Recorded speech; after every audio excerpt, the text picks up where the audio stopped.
You are listening to Leading the Factory Forward with your host, Lynn Friest.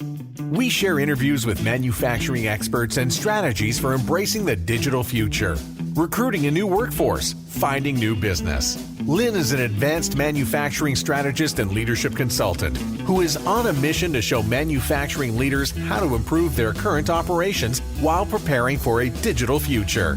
And here's your host, Lynn Friest. Welcome to this episode of Leading the Factory Forward. Today's episode is number 81.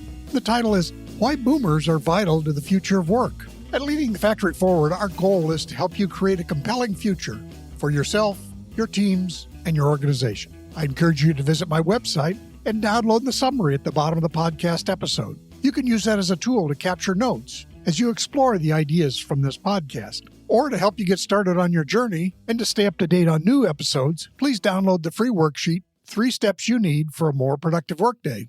So, why are boomers vital to the future of work? Being a boomer myself, obviously, I'm experiencing that. But today I thought we'd talk about 4 key ideas on boomers and the future of work.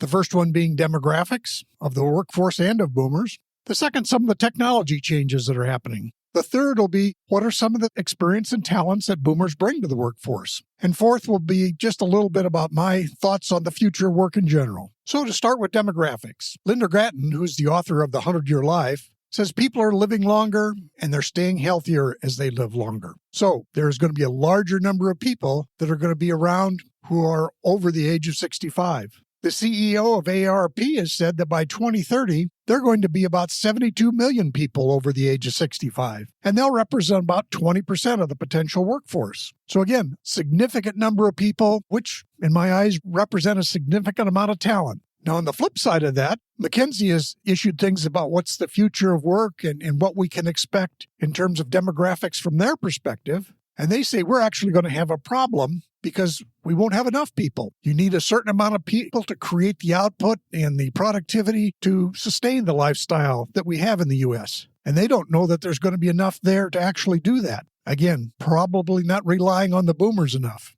And another piece, and we'll talk about this also in the technology piece, is even for existing workers who aren't the boomers, they're probably going to have to face some transitions. Technology is just going to force that happen. McKinsey says that up to 17 million people may have to change job categories over the next 10 years or so. Jeffrey Schwartz, who wrote the book Work Disrupted, he also talks about, now that we may be thinking of working not 30 years or even 40 years, but 60 years, you can't just assume that your life and career is going to be a single mountain where you learn and then you earn money and then you retire. He says you're really going to have to start thinking of as multiple mountains. People being born today might have 6 mountains in their life as they go through multiple, literally, careers as well as occupations. So now I want to talk about technology changes. Now, in general, we're all fearful that the robots are going to take our jobs. But, you need to put that in a historical perspective. In the early 1900s, about 50% of the workforce was involved in farming. And today,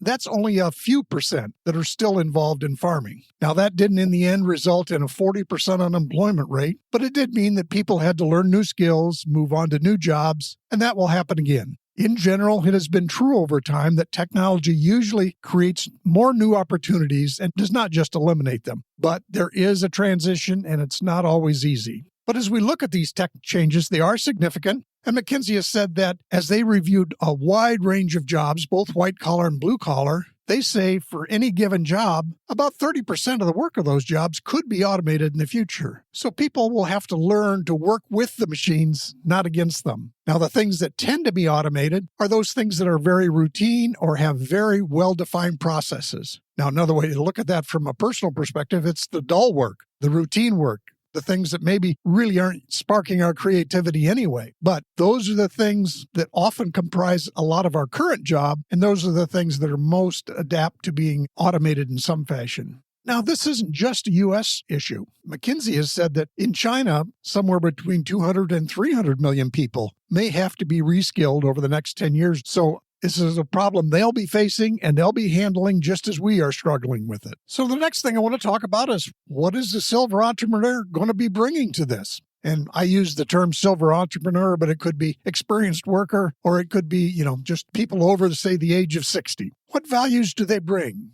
Right now, when they retire, we kind of ignore them. In fact, we anticipate having them leave out of the workforce so others can take their place. But they do have skills because of their experience and the life that they've lived. They've seen a lot of history and a lot of different things happen. So often they can sense from their past experiences new patterns of things. What are the patterns that are unfolding? Because they've seen some of these things happen in patterns before. They can also sense from their experience when the exceptions are coming up. While we have routines, we have processes, we have things that all are set up to work, those who have had more experience have seen more exceptions and more able to think about how did we deal with that exception in the past and will something like that work in the future? And then they've just got more natural experience working with people. They know what succeeded with people, what hasn't succeeded with people. And to be honest, the people side of it is not necessarily changed a whole lot over years. I read some of the Roman and Greek philosophers, and they're talking about people issues. It's as if they could be talking about today, and they were writing 2,000 years ago. So some of that, while the technology may change, some of the people issues are still going to be there in some fashion or another. Now, the other thing that sometimes happens is once you've had vast experience, you don't know what you know. But on the other hand, if they're still involved in the process, what they do know can seem like magic to, say, people who are new in the workforce or just getting started in a particular occupation. So these experienced people, when they're there, can be a real value, especially when you have a lot of new people coming into the workforce. Now, on the flip side, the challenge for the silver workforce is to learn new technology. And they're immigrants to technology. They didn't grow up with it. So some of that, like Carol Dweck says,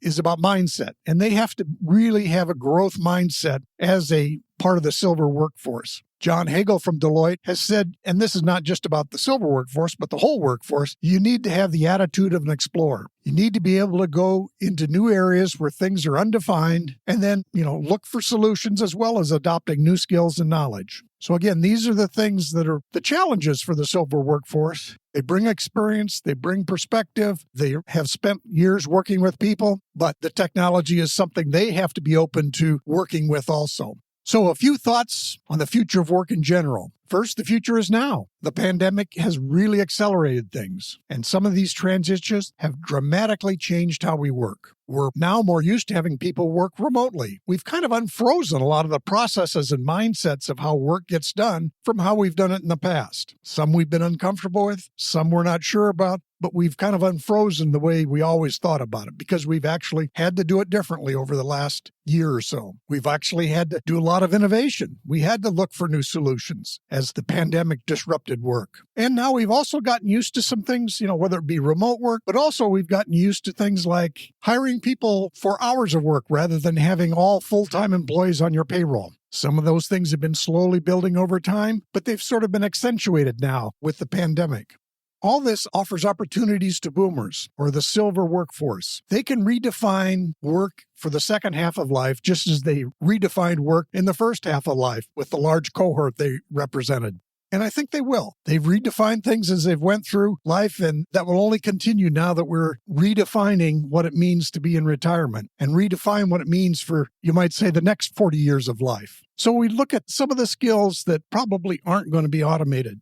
And McKinsey and Deloitte are saying similar things here. And some of these are skills that any person can have, whether they're young or old, and they're really not dependent on technology. So some of these skills are curiosity, imagination, intuition, creativity, empathy, and emotional and social intelligence. And then what can we do with these skills? We can use them to identify unseen problems and opportunities, develop novel and new solutions for those things. And again, these are not defined by age, and in fact, may be enhanced a little bit by having some age and experience. So in the end, I think while we'll all face these same challenges in the workplace, certainly the boomers can still contribute in this life. Since we're not only living longer, but we're living healthier, we can now also prepare ourselves to allow for remote work, part-time work. Again, many of the boomers I've talked to, they want to use their skills, but they don't want a 50-hour plus a week job. They want to work at a more measured pace. And you think of the roles that they can play as mentors and coaches and trainers, people to help all the new people we're trying to bring into the workforce in a more diverse workforce in many ways. These people can share their insights, expertise, and their knowledge.